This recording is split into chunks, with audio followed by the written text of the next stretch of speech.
In early October 2025, the Mexican state of Veracruz was struck by massive flooding that devastated thousands of residents.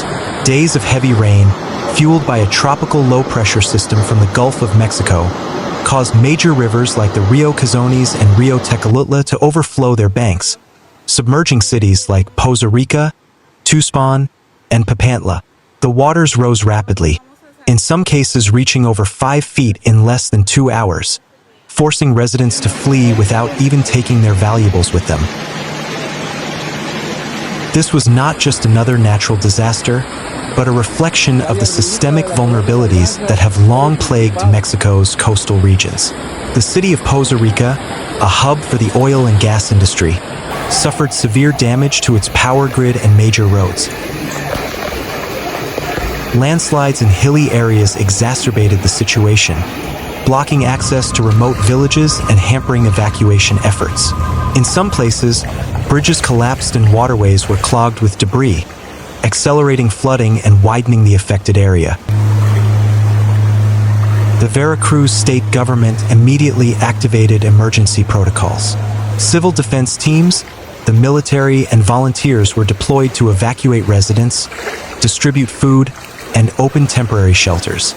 Laura Velázquez, the National Coordinator of Civil Protection, stated that more than 12,000 people had been evacuated from the red zone, and more than 3,000 homes had suffered severe damage.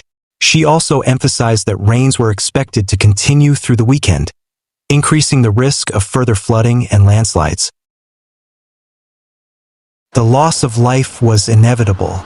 As of October 11th, at least 28 people had died, most of them swept away by strong currents or buried by landslides.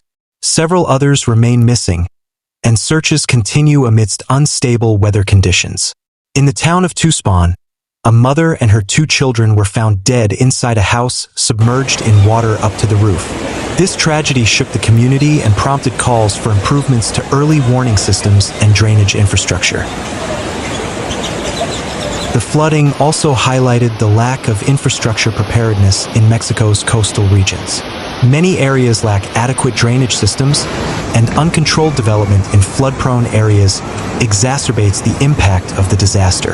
In Poza Rica, for example, densely populated residential areas were built on low-lying areas near rivers, without the protection of levees or canals. When heavy rains fell, the water had no outlet and immediately inundated homes. Beyond the physical damage, the social and economic impacts of the flooding were profound. Thousands of families lost their homes, jobs, and access to basic services like clean water and electricity. Schools were closed, hospitals were overwhelmed, and traditional markets were paralyzed. Many farmers reported crop failures due to their fields being submerged, while fishermen were unable to go to sea due to high waves and damaged ports. Amid this crisis, community solidarity was a key strength. Residents helped each other, shared food, and opened their homes to shelter flood victims. The Mexican federal government promised emergency funding and reconstruction, but many questioned its effectiveness. Several civil society organizations demanded an audit of infrastructure projects, which they deemed failed to anticipate the disaster. They also highlighted the lack of transparency in aid distribution and the slow initial response of local governments. On social media, the hashtag Veracruz Inundado trended, with thousands of photos and videos showing the dire conditions on the ground. This is not the first flooding in Veracruz, and it likely won't be the last. The region is geographically prone to extreme weather, especially during the rainy season and tropical storms. However, what sets this flood apart is the scale of the damage and the extraordinary intensity of the rain. Meteorologists note that rainfall in the past 72 hours has reached a record high in a decade, and this phenomenon is likely related to global climate change, which is strengthening storm systems in the tropics. The massive floods that struck Veracruz in October 2025 were more than just a natural disaster. They reflected the systemic vulnerabilities that have long plagued Mexico's coastal regions. Extreme rainfall, which triggered river overflows and landslides, exposed the fragility of basic infrastructure, early warning systems, and spatial planning, which are not adaptive to climate risks. With dozens of fatalities, thousands of homes damaged, and vital access cut off.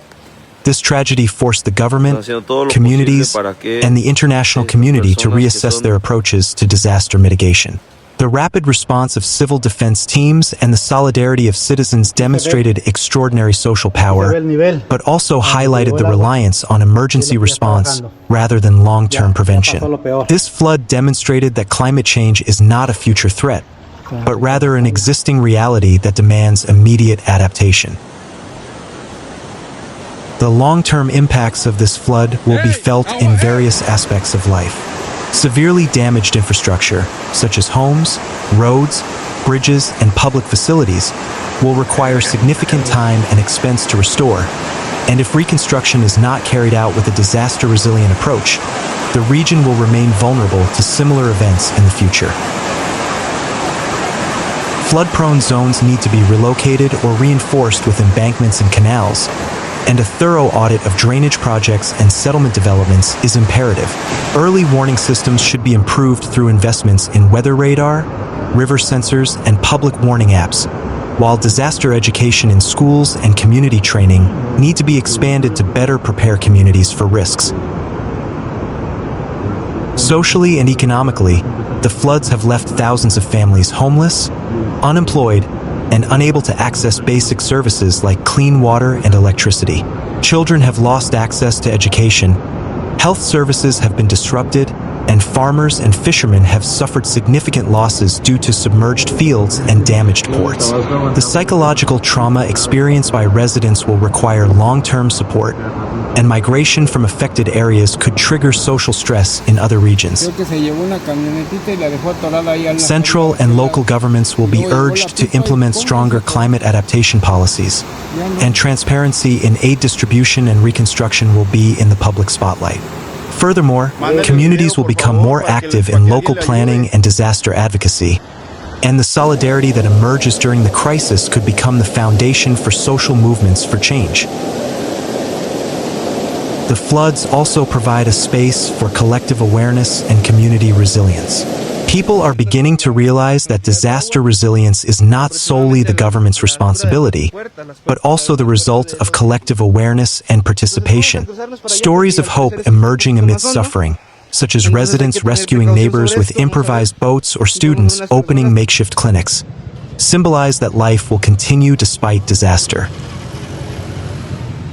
As the waters recede and the skies clear again, Veracruz faces the enormous challenge of rebuilding wiser, stronger, and more equitable. If the lessons of this tragedy are truly learned, the October 2025 flood could be a turning point toward a more resilient and sustainable future.